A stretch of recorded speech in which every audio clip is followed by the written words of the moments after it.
Gracias.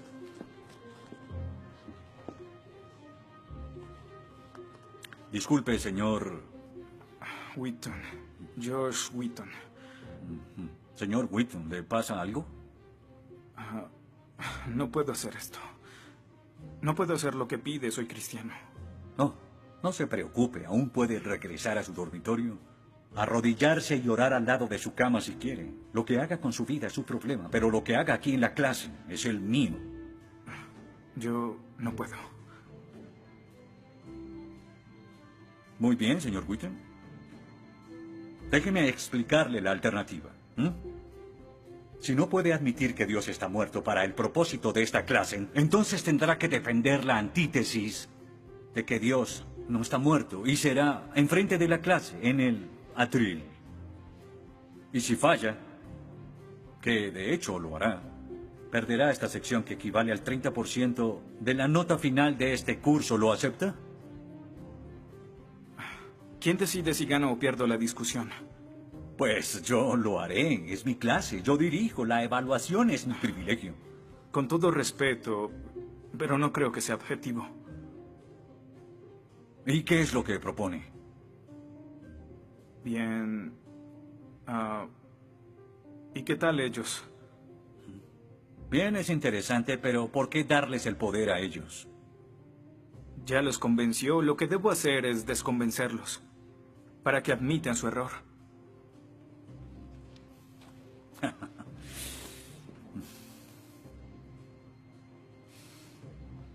Bien. Señor Wheaton, tendrá 3 sesiones los últimos 20 minutos de las próximas 3 clases para que exponga su punto. Le prometo que haré las menores interrupciones posibles. Puede pedir lo que quiera en la clase, pero no le daré más tiempo. Los ateos dicen que nadie puede probar la existencia de Dios. Y tienen razón. Pero yo digo que nadie puede refutar que Dios existe.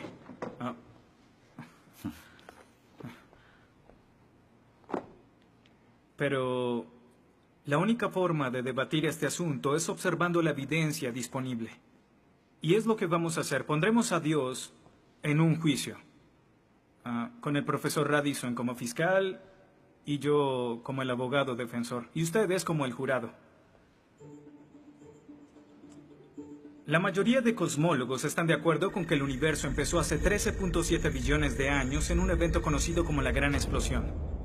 Ahora, analicemos la descripción del físico ganador del premio Nobel Steven Weinberg de cómo habría sido la Gran Explosión y, ya que él es ateo, podemos estar seguros de que no hay ninguna inclinación religiosa en su descripción. Al principio, hubo una explosión y en 3 minutos, 98% de la materia que hay o habrá se produjo.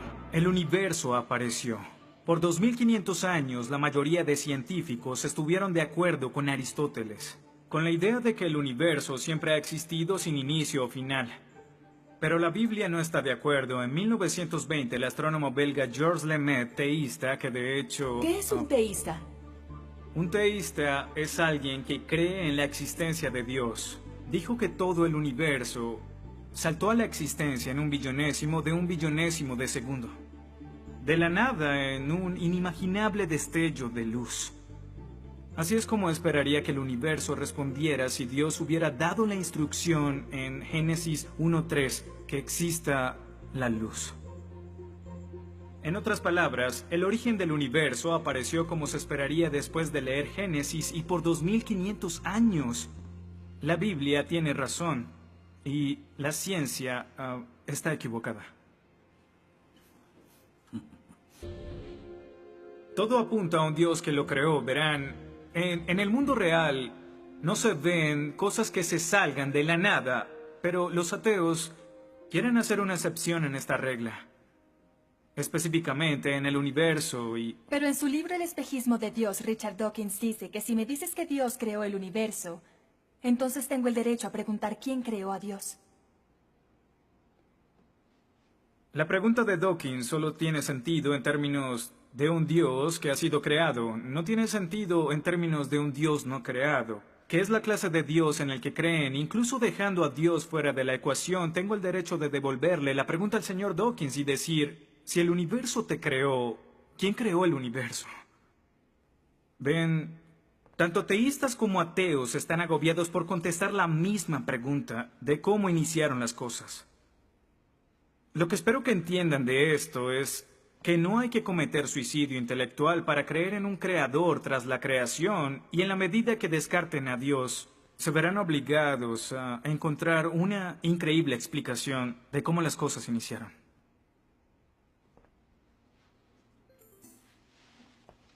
Me imagino que estás satisfecho con tu presentación. Veo que astutamente evadiste el hecho de que Stephen Hawking, el científico más famoso del mundo y no es teísta, recientemente estuvo a favor de un universo autodiseñado. No lo evadí, simplemente... Simplemente no lo sabías. Bien, veamos lo que el profesor Hawking, profesor lucasiano de física de Cambridge, quien ahora ocupa la silla usada por Sir Isaac Newton, tiene que decir sobre el origen del universo. Y cito: ya que hay una ley como la gravedad, el universo puede y se creará de la nada. Creación espontánea es la razón. Hay algo en lugar de nada. Por eso es que el universo existe. Nosotros existimos. No es necesario invocar a Dios para tener al universo en movimiento. Final de la cita. Nunca ibas a mencionar su comentario, pero su opinión se mantiene. ¿Qué respondes?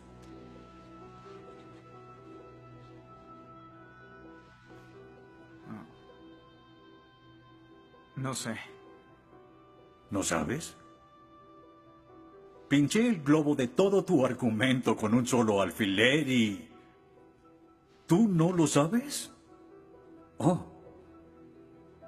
Señor, me gustaría decirle que tengo la respuesta perfecta, pero no quebranta mi fe. Oh, ok. Así que el más grande cerebro científico de toda la historia dice que Dios no es necesario, pero un estudiante de primer semestre dice, oh, sí lo es. Wow, ¿sabes? Va a ser una decisión muy difícil. Pues estaré pendiente la próxima semana. Se acabó la clase.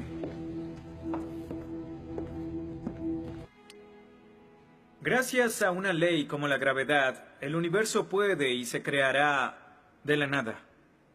Y para ser honesto, no sabía cómo refutarlo. Después de todo, es cierto que Hawking es un genio. Pero el profesor John Lennox, quien enseña matemáticas y filosofía, ha demostrado que no hay ni uno ni dos, sino 3 errores de lógica en esa simple frase y se reduce a un razonamiento circular. Hawking básicamente está diciendo que el universo existe porque necesitaba existir, y como el universo necesitaba existir, se creó a sí mismo. Es como si les dijera que la carne enlatada es la mejor que haya existido porque en toda la historia no hay comida que sea mejor. Quizá me vean extraño y les digo que nunca he probado nada más. Y tienen razón, lo estoy ratificando. Pero cuando Hawking afirma que el universo se creó a sí mismo porque así debía ser, y luego dice que tiene una explicación de cómo y por qué fue creado, no reconocemos que está haciendo lo mismo. Pero así es. Continuando con Lennox, sandeces se quedan en sandeces, aunque sean dichas por un famoso científico. Y el público asuma que son declaraciones de la ciencia. Este es el tope de la arrogancia. ¿Me estás diciendo que tú, un estudiante, afirma que Stephen Hawking está mal? No. Lo que digo es que John Lennox, profesor de matemáticas y filosofía, encontró que las razones del profesor Hawking son incorrectas. Y si no soporta mi desacuerdo con Hawking, le sugiero que vaya a la página 5 de su libro, en donde insiste en que la filosofía está muerta. Y si está tan seguro de la infalibilidad de Hawking y la filosofía realmente está muerta, entonces no hay necesidad de esta clase. El mal.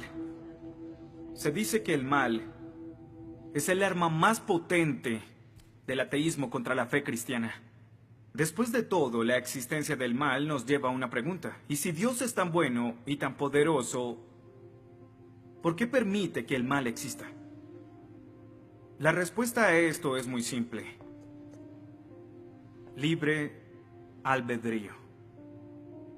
Dios permite que el mal exista por el libre albedrío. Desde el punto de vista cristiano, Dios tolera el mal en este mundo por un tiempo para que un día todos los que eligieron amarlo estén con Él en el cielo, apartados del mal, pero con el libre albedrío intacto.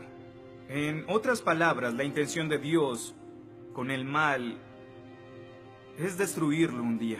Oh, qué conveniente.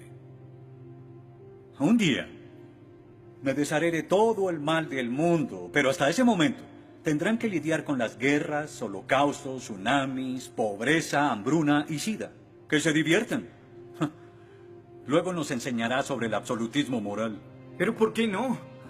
El profesor Radisson, quien claramente es ateo, no cree en absolutismo moral, pero en su programa dice que planea hacernos un examen en la última semana. Apuesto a que si consigo una A en el examen haciendo trampa, inmediatamente empezará a sonar como un cristiano insistiendo que está mal hacerlo. ¿Y qué base tendría él? Si el propósito de mis acciones es lograr el éxito, entonces, ¿por qué no podría hacerlo? Para los cristianos, el punto de la moralidad, lo que constituye lo bueno y lo malo, es una línea directa que nos conduce hacia Dios. Oh, estás diciendo que necesitamos a Dios para ser morales, que una moral atea no es posible. No, pero sin Dios no hay una razón para ser moral. No habría un estándar para el comportamiento moral. Para los cristianos, mentir, robar, hacer trampa en un examen para lograr una calificación que no merezco está prohibido. Pero si Dios no existiera, según Dostoyevsky, este es el punto. Ahora, si Dios no existe, entonces todo es permitido. Y no solo es permitido, sino sin sentido. Si el profesor Radisson tiene razón, entonces nuestra lucha, nuestro debate, lo que decidamos aquí no tiene sentido. Nuestras vidas, nuestras muertes no serán diferentes a las de un pez dorado. Oh, qué ridiculez. Después de toda tu charla, ¿quieres decir que solo hay una opción? Creer o no creer. Así es. Eso es todo. De eso se trata todo. La diferencia entre su posición y la mía es que usted les quitó su elección. Les exigió que eligieran la casilla marcada con no creo. Sí, porque quiero liberarlos. Porque la religión es como un virus mental que los padres han heredado a sus hijos. Y el cristianismo es el peor de todos. Lentamente se mete en tu vida cuando estás débil, enfermo o indefenso. ¿La religión es una enfermedad? Sí. Sí, infecta todo. Es la enemiga de la razón. ¿Razón?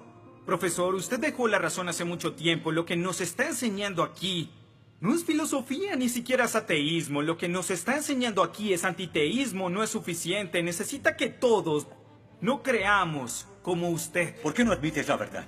¿Quieres enredarlos en tu primitiva superstición? Lo que quiero es que tomen su propia decisión. Eso es lo que Dios No sabes quiere. cuánto voy a disfrutar reprobándote. Pero ¿a quién realmente quiere reprobar, profesor? ¿A mí? ¿O a Dios?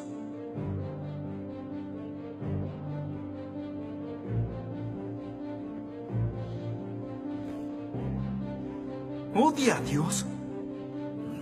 Ni siquiera es una pregunta. Ok. ¿Por qué odia a Dios? Esto es ridículo. ¿Por qué odia a Dios? Responda la pregunta. ¿Ha visto la ciencia y los argumentos? La ciencia avala su existencia, conoce la verdad. ¿Por qué lo odia?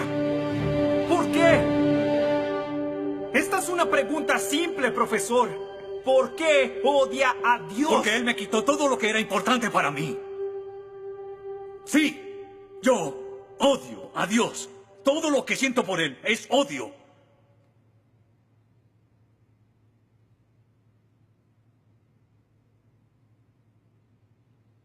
¿Cómo puede odiar a Dios si no existe?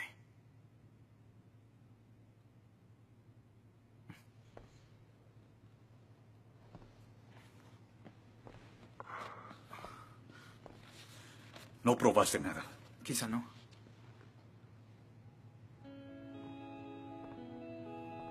Ellos deben elegir.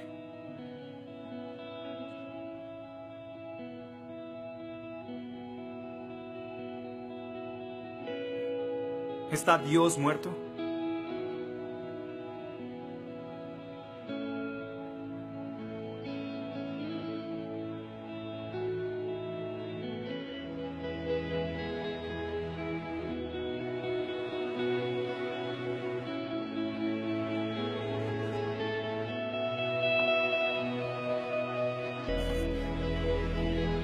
Dios no está muerto. Dios no está muerto. Dios no está muerto. Dios no está muerto. Dios no está muerto. Dios no está muerto. Dios no está muerto. Dios no está muerto. Dios no está muerto. Dios no está muerto.